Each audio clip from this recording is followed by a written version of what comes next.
আবারও খালেদা জিয়ার দেশে ফেরা প্রসঙ্গ। শুধু চিকিৎসা নয়, বিএনপি চেয়ারপারসন খালেদা জিয়ার লন্ডন যাত্রায় পুনর্মিলন হয় তার পরিবারের।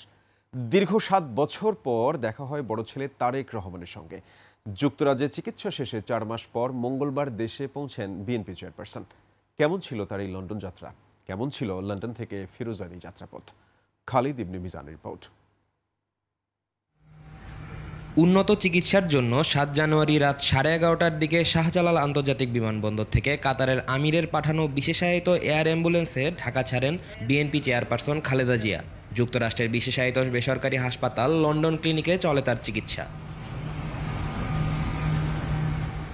চিকিৎসা শেষে সোমবার বাংলাদেশ সময় রাত ৯টা ১০ মিনিটে একই এয়ার অ্যাম্বুলেন্সে লন্ডনের হিথ্রো বিমানবন্দর ছাড়েন তিনি। সঙ্গে পুত্রবধূ জুবাইদা রহমান ও সৈয়দা শর্মিলা রহমান। বিমানবন্দরে বিদায় জানান বড় ছেলে তারেক রহমান ও নাতনি জায়মা রহমান।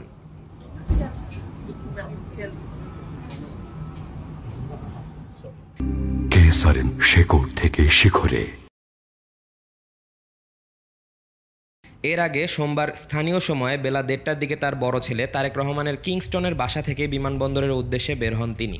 এ সময় যুক্তরাজ্য বিএনপির বিভিন্ন পর্যায়ের নেতাকর্মীরা হিথ্রো বিমানবন্দরে ভিআইপি টার্মিনালের সড়কের দুই পাশে অবস্থান নেন। তারা বিএনপি চেয়ারপারসনকে বিদায়ী শুভেচ্ছা জানান। দোহায় যাত্রাবিরতি শেষে বাংলাদেশ সময় ভোর ৬টা ৫ মিনিটে বাংলাদেশের পথে রওনা দেন খালেদা জিয়া। মঙ্গলবার সকাল ১০টা ৪০ মিনিটে রাজধানীর শাহজালাল আন্তর্জাতিক বিমানবন্দরে অবতরণ করেন। তাকে অভ্যর্থনা জানানোর জন্য বিমানবন্দর থেকে গুলশান পর্যন্ত অবস্থান নেয় বিএনপির নেতাকর্মীরা। বিএনপি চেয়ারপারসনকে স্বাগত জানান দলটির সিনিয়র নেতারা।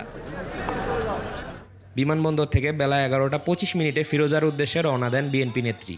দুপুরে ১টা ২৫ মিনিটে বাসায় পৌঁছান তিনি। ফিরোজায় পৌঁছার পর দেশবাসীকে ধন্যবাদ জানান বিএনপি চেয়ারপারসন। খালিদ ইবনে মিজান, ২১ টেলিভিশন, ঢাকা।